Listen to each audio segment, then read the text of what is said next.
Have you ever had a feeling that something is just off? A feeling deep in your gut that the perfect picture in front of you is hiding a dark, terrible secret? I am about to tell you a story that will make you question every smiling face you meet. This is the story of the Pancake family. It all started with a new case file on my desk. Sarah, a dedicated social worker, was assigned to the Miller family. On paper, they were perfect. The parents, Mr. and Mrs. Miller, were pillars of their community.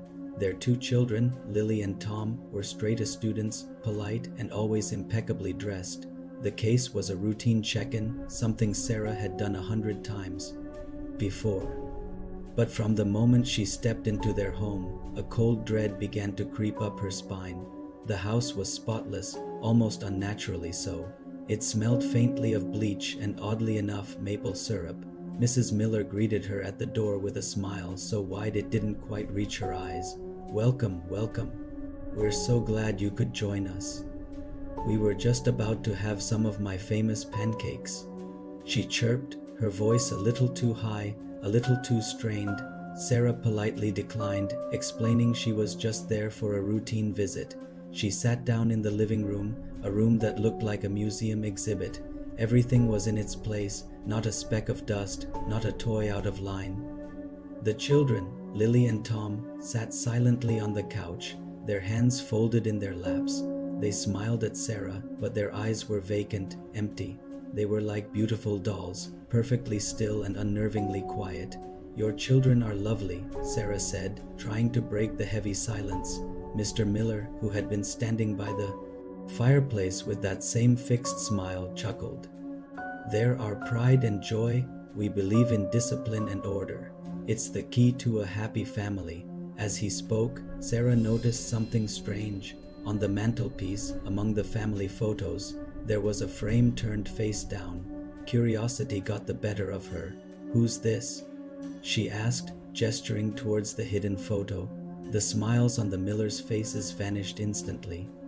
A shadow passed over the room. "Oh, that's nothing," Mrs. Miller stammered, rushing to snatch the frame away. "Just an old photo." But Sarah was quick. She caught a glimpse of a young boy, maybe a teenager, with the same family features but a rebellious spark in his eyes. "You have another son?" Sarah pressed, her social worker instincts on high alert.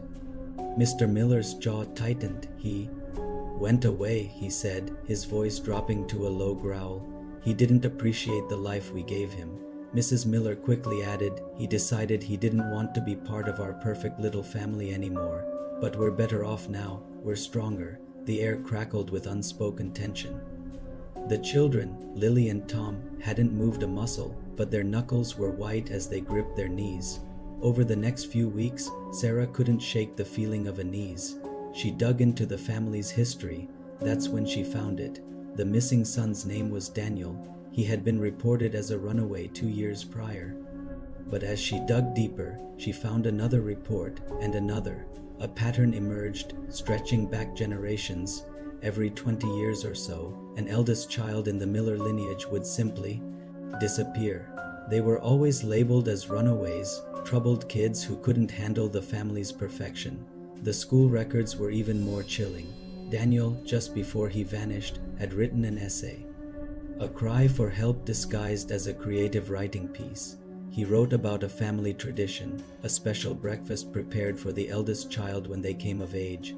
He described a secret recipe, passed down through generations, a recipe for pancakes. He wrote that the family believed this tradition was the secret to their prosperity and happiness, a way of purifying the family line.